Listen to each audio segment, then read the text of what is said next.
नवीन वर्षाची उभारावी गुढी, मनोमनी ठेवा साखरेची गोडी. तांब्याचा कळस, कोरी चक्क साडी, आंब्याची डहाळी, आनंदाची गुढी. कडू लिंबाची साथ त्याला, फुलांचा गजरा, उत्साहाचा सण होई आनंदात साजरा. बांबूची काठी अन साखरेची गाठी, नववर्षाचा पाडवा, भाव हृदयात दाटी. मराठमोळा सण याला नववर्षाचा हर्ष, गुढीपाडव्याला असते आमचे नवीन वर्ष, गुढीपाडव्याला असते आमचे नवीन वर्ष. श्री स्वामी समर्थ सगळ्यांना. गुढीपाडव्याच्या आणि नवीन वर्षाच्या तुम्हाला सगळ्यांना खूप खूप खूप शुभेच्छा, मनापासून शुभेच्छा. आणि हे नवीन वर्ष तुमच्यासाठी खूप छान समृद्धी, आयुष्य, आरोग्य आणि भरभराटीचे जावो आणि खूप छान जावो ही मी स्वामी महाराजांचरणी प्रार्थना करते. तर नवीन वर्षाच्या नवीन दिवसाला नवीन सकाळी सुरुवात झाली आहे आणि नवीन दिवसाला सुरुवात झालेली असल्यामुळे तेव्हा सकाळचे वाजले होते 5 आणि सकाळी 5ला माझा अलाराम सुरू होण्याच्या अगोदरच कोकिडेने एवढा सुंदर आवाज काढला ना की त्या सुंदर आवाजानेच मला जाग आली आणि म्हटलं हा आवाज छानपैकी मोबाईलमध्ये कॅप्चर करावा जेणेकरून तो तुम्हालाही ऐकू येईल आणि मलाही ऐकायला खूप आल्हाददायक असा वाटत होता. वातावरणही खूप छान, थंड, शांत वाटत होतं. तर माझी इथं सकाळी सकाळी शुचिर्भूत होऊन अन्नपूर्णा मातेची तर पूजा झालीच झाली गॅसची, परंतु देवघराची पण पूजा झाली. सगळ्या देवांना छानपैकी अंघोळ घातली, त्यांना पूर्ण स्वच्छ केलं आणि अंघोळ घातल्यानंतर देवपूजा मी दाखवली नाही कारण रोजचीच देवपूजा असल्यामुळे व्हिडिओ खूप मोठा होत असतो, त्याच्यामुळे मी सगळं शॉर्ट कॅप्चर केलं. आणि आज आहे चैत्र नवरात्री. आजपासून सुद्धा चैत्र नवरात्रीला सुद्धा सुरुवात झालेली आहे, चैत्र प्रतिपदेपासून. तर मला कळसाला सुंदर आईचं असं रूप द्यायचं होतं कारण रोज आपण कळस मांडत असतो, परंतु कधीतरी 9 दिवसासाठी असं आईचं रूप दिलेलं असल्यामुळे घरामध्ये देवीचं एक नवरूप आपल्याला बघायला मिळतं 9 दिवस. तर मी इथं आईचं रूप दिलं कळसाला आणि ते रूप एवढं बोलकं दिसत होतं ना, एवढं छान दिसत होतं की असं वाटत होतं कंटिन्यू तिकडं बघतच राहावं. खूप बोलकी आई दिसत होती, जी माझी चामुंडा माता आहे, कुलदेवता. तर मग मी ते चामुंडा मातेच्या कळसाला देवीचं रूप देऊन दिलं. छान दिसत होतं. इथं देवीची आरती, गणपतीची आरती पण करून घेतली. घरामध्ये खूप छान पॉझिटिव्ह असं वातावरण वाटत असतं ज्या वेळेस काहीतरी सण येत असतात. महाराजही खूप सुंदर दिसत होते. बघा कसे दिसत आहेत महाराज बरं.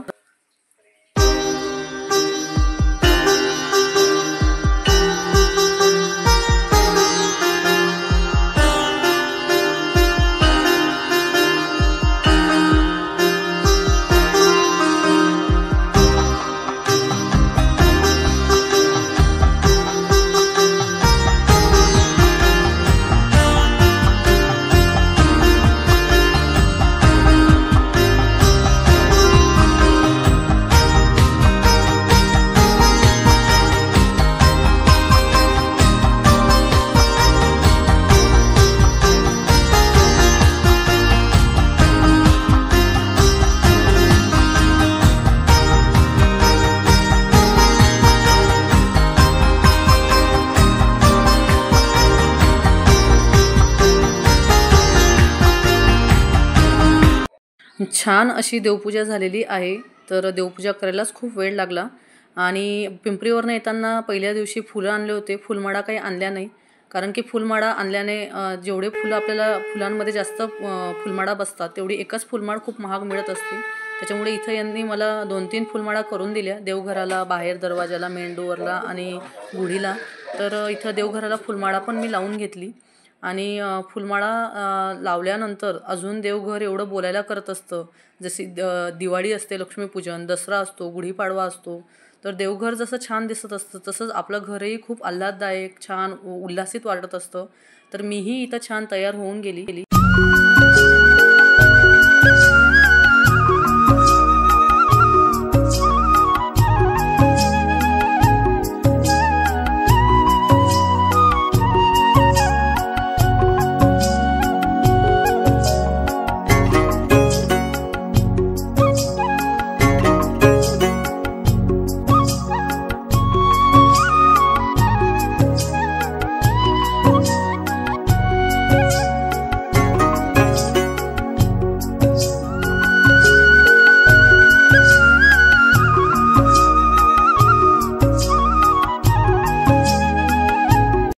चैत्र प्रतिपदेला महाराष्ट्रात गुढीपाडवा असं म्हटलं जातं.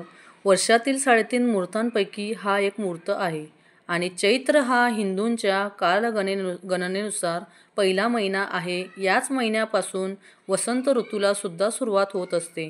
त्यामुळे संपूर्ण सृष्टी आनंदित होते. हिरव्या रंगीबेरंगी छटा, झाडांच्या पालव्यासुद्धा खुलून उठतात.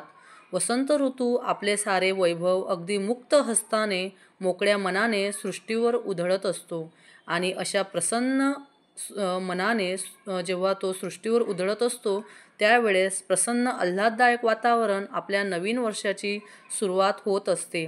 मग ह्या नवीन वर्षाचे आपण स्वागत करायला नको का? तर चैत्र या शब्दाचा मूळ अर्थ आपणास माहीत आहे का? तर चला बघूया की या चैत्र महिन्याला चित्रा नक्षत्रावरून नाव पडलेले आहे. चित्रा नक्षत्रात असलेली ती चैत्र पौर्णिमा आणि ज्या महिन्यात चैत्री पौर्णिमा येते तो चैत्र महिना असतो. तर चैत्र हा शब्द चित्र या संस्कृत शब्दावरून तयार झालेला आहे. तर गुढीपाडवा हा शब्दसुद्धा 2 शब्दांपासून बनलेला आहे. गुढी म्हणजे स्वातंत्र्याची ध्वजा आणि पाडवा म्हणजे विजयध्वज. याच दिवशी ब्रह्मदेवाने जग उत्पन्न केले आणि सृष्टी निर्माण केली असे म्हटले जाते. प्रभू रामचंद्रांनी आपल्या 14 वर्षाचा वनवास संपवून रावणाचा वध सुद्धा याच दिवशी केला आणि तो रावणाचा वध केल्यानंतर आपल्या अयोध्या नगरीत प्रवेश केला.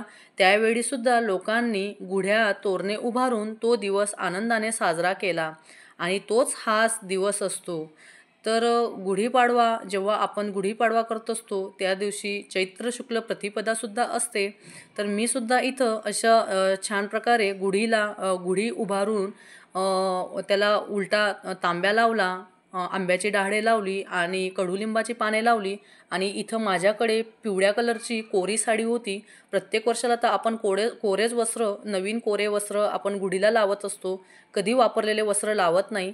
तर इथं मी अशी पूजा करून घेतली छानपैकी आणि यांना यायला उशीर होणार होता. हे तयार होत होते. खाली कार आणि 2 व्हीलर तिला पण स्वच्छ धुवून घेतली. शनी अमावस्येच्या दिवशी म्हणजे शनिवारी कार आणि 2 व्हीलर धुतली नाही काही कारणास्तव. तर आज त्यांनी गुढीपाडव्याच्याच दिवशी स्वच्छ धुवून घेतली असल्यामुळे त्यांना यायला उशीर झाला वरती आणि ते स्वतः इथं तयार होत होते. तोपर्यंत मी गुढी करून घेतली तयार.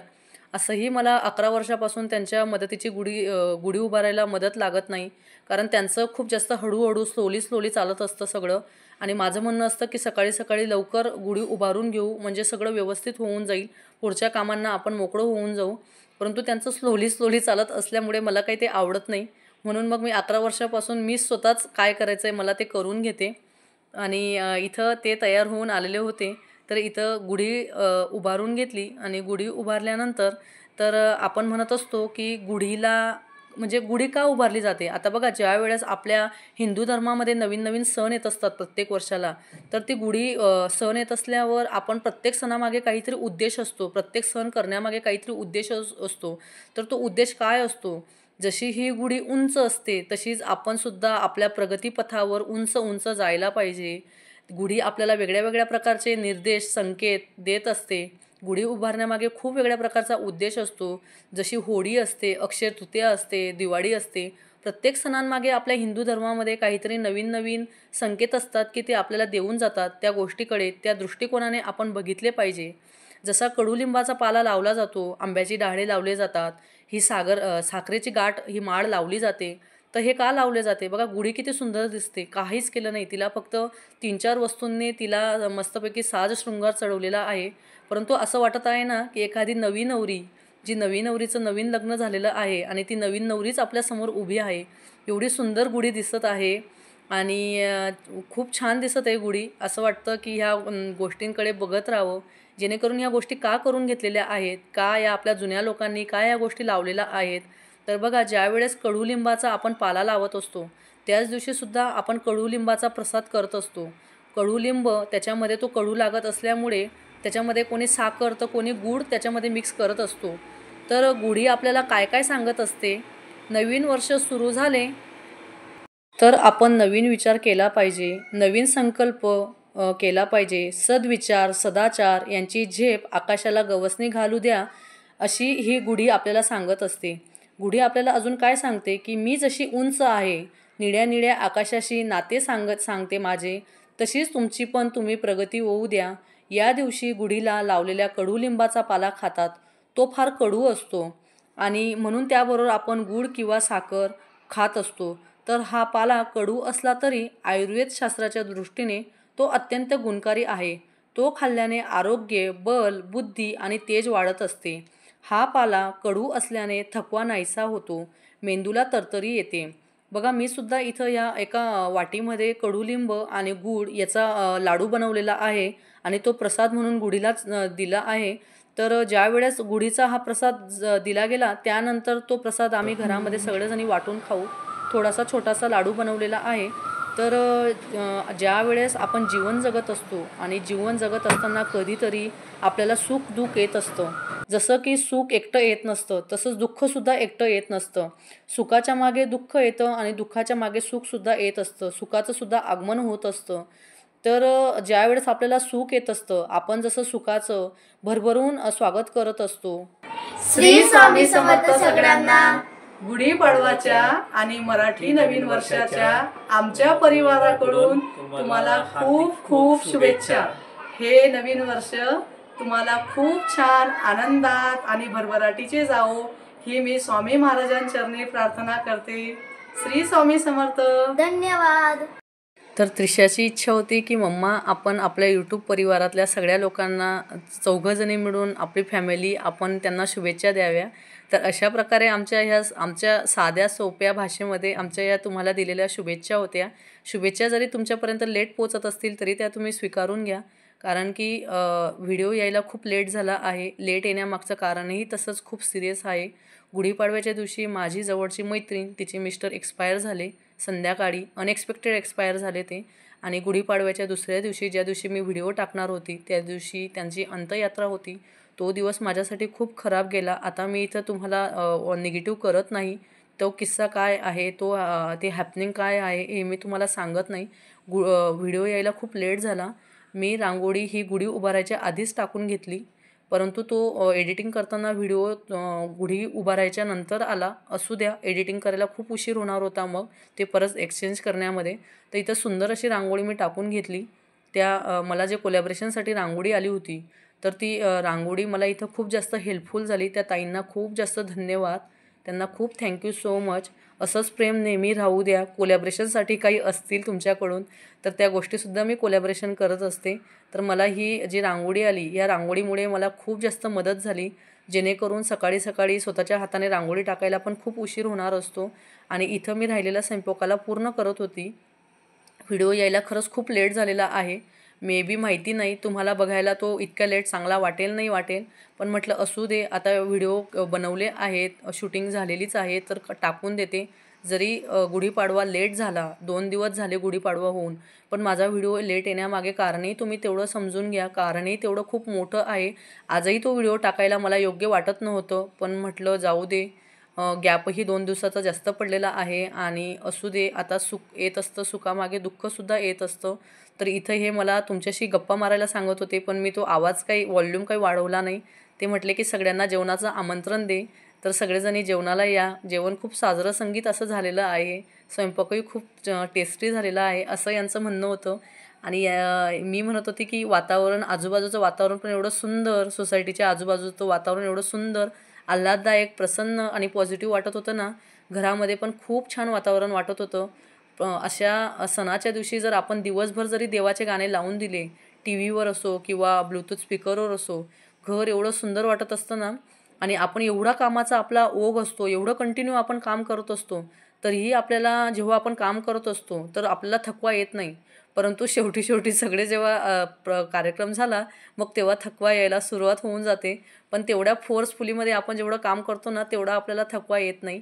तर इथं माझी छान अशी खीर झाली होती. मला खीर खूप ॲक्च्युली खरंच माझी खीर खूप छान होत असते. कोणी म्हणणार नाही खीर आहे असं म्हणून. बासुंदीसारखीच ती खीर लागत असते. त्याच्यामुळे तव्याच्या पोळ्यांसोबत मी इथं खीर केली. आंबे आणत होतो पिंपरीवरून, पण अजून आंब्यांचा सीझन पाहिजे तेवढा सुरू झालेला नाही आहे आणि मग ते नको वाटतात ते आंबे खायला. कधी थोडंसं इंजेक्शन दिलेलं असतं त्यांनी ग्रो होण्यासाठी. त्याच्यामुळे आता कॅन्सरचे प्रमाण आणि यंग लोक जे एक्सपायर झालेले बघत आहोत आमच्या सोसायटीमध्ये एवढ्याच 10 दिवसामध्ये 2 यंग 40 अँड 41 एजचे लोक एक्सपायर झाले. 2 जणी माझ्या मैत्रिणींचे मिस्टर. त्याच्यामुळे नको वाटतं ते खायला. आणि इथं माझा सगळा स्वयंपाक तयार झाला होता, तर मी इथं महाराजांना नैवेद्य देत होती. ओम तत्सवितुर्वरेण्यं भर्गो देवस्य धीमहि धियो यो न प्रचोदयात्. ओम प्राणाय स्वाहा, ओम ज्ञानाय स्वाहा, ओम अपनाय स्वाहा, ओम उदानाय स्वाहा, ओम समनाय स्वाहा, ओम ब्रह्मणे अमृतत्वाय स्वाहा. आणि महाराजांना देवघराला नैवेद्य दिल्यानंतर लगेच गुढीचा नैवेद्य मी तयार केला आणि गुढीला पण नैवेद्य दिला. कारण सगळ्यांना घरामध्ये खूप जास्त भूक लागली होती. सकाळी नाश्ता वगैरे काही केला नव्हता. ड्रायफ्रुट्स असंच काहीतरी खाऊन घेतलं होतं. तर मग गुढीला पण नैवेद्य दिल्यानंतर यांच्या पण जेवणाची तयारी जवळजवळ झालीच होती. तर गुढीला पण सुंदर असा नैवेद्य मी देऊन दिला. आणि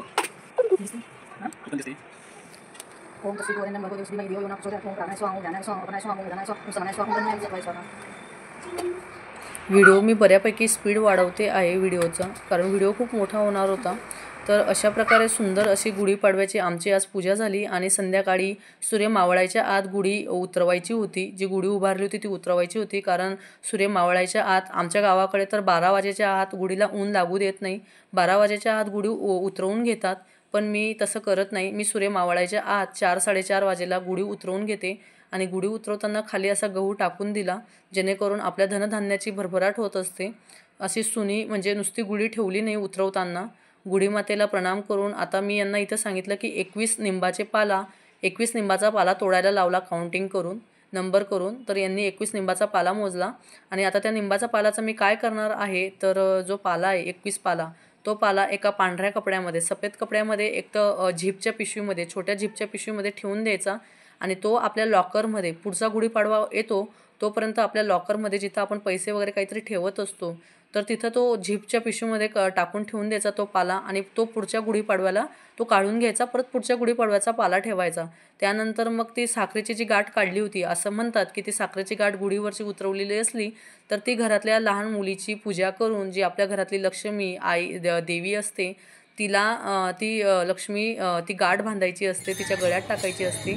आणि इथं गुढीपाडव्यानिमित्त आमच्या सोसायटीमध्ये सुद्धा शोभायात्रा निघाली होती. पूर्ण एरियामध्ये खूप लांबपर्यंत गेले होते ही शोभायात्रा घेऊन सगळे. त्रिशाची लाठीकाठी होती. तर सेकंड नंबरला जी उभी आहे ती त्रिशा आहे लाठीकाठीसाठी.